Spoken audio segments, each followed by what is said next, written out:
What is up, everyone? Archangel here, bringing you guys my impressions on the new Homefront game. Consider this a review in progress, meaning it's a review, but the things are subject to change with the more I play the game.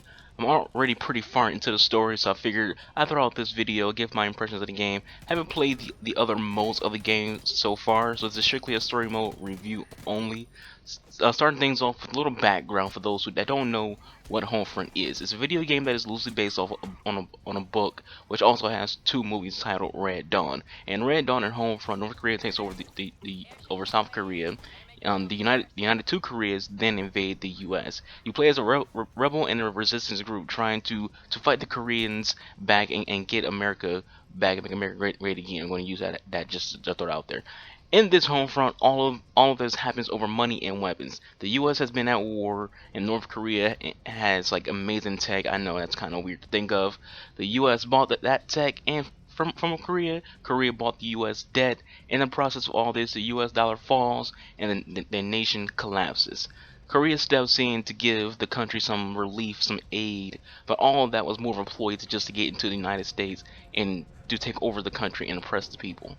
So that is basically what the story is about. But what about the gameplay? The gameplay is kind of stuttery.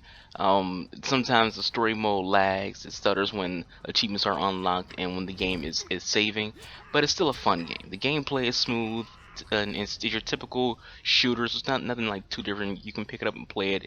It's not anything complicated. The game's environment and landscape looks great. It does run on a CryEngine.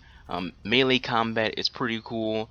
It's kind of like if you want to, you can actually just go full stealth in this game. I think the best feature in the game is weapon customization. I think it's probably the most innovative we've seen in a shooter. It's basically how we thought the Division's customization was gonna be, but it actually does that. Like, it's not, here's what it's gonna look like, and then completely be different when it comes on. No, it works the way it's advertised. You don't just magically have things appear on your gun. You don't just apply attachments and it just shows up. On screen, you apply the attachment on screen. Like you actually add on, your character actually add on an underbarrel, adds on a sight, adds on a suppressor or compressor or a flash hider.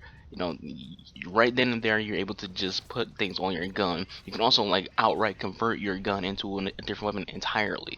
Watching your character break down that gun and rebuild it to like a different weapon. The biggest flaws of the game is the voice acting. It's pretty lame, and the voice syncing is very off. Character models generally don't look graphically good. It's not too terrible, but it's not, to the standard what you would expect from this generation of games and from this engine. Because this is one of the best engines out there, so you would expect it to be, better. The game did have a rough gaming development, so this could be the reason for the flaws. It could be the reason for why the game isn't, as graphically impressive as it should be. Because again, it is a CryEngine. It's one of the top 3 best engines in games you'd expect it, to be able to have a very fine running game and a very graphically appealing game. But for the fact that the development cycle for this game was very like just terrible, you can understand why the game lacks in the technical senses. First, the game was being made by Crytek, but then they started having issues, so Deep Silver removed them from the development of the game and tabbed Dan Buster Studios, whom basically stepped in more than halfway through the development cycle of the game and finished it off. Overall, it's a pretty decent game. There's things that can be improved upon, but as this is kind of like a reboot, the potential is there for this to become a good gaming series. My score for the story mode of Homefront Revolution is a 7 out of 10. Again, decent game. Weapon customization is innovative. Under the hood flaws in the kind of lack of immersion is what holds the story back and what could hold people from actually enjoying the game itself.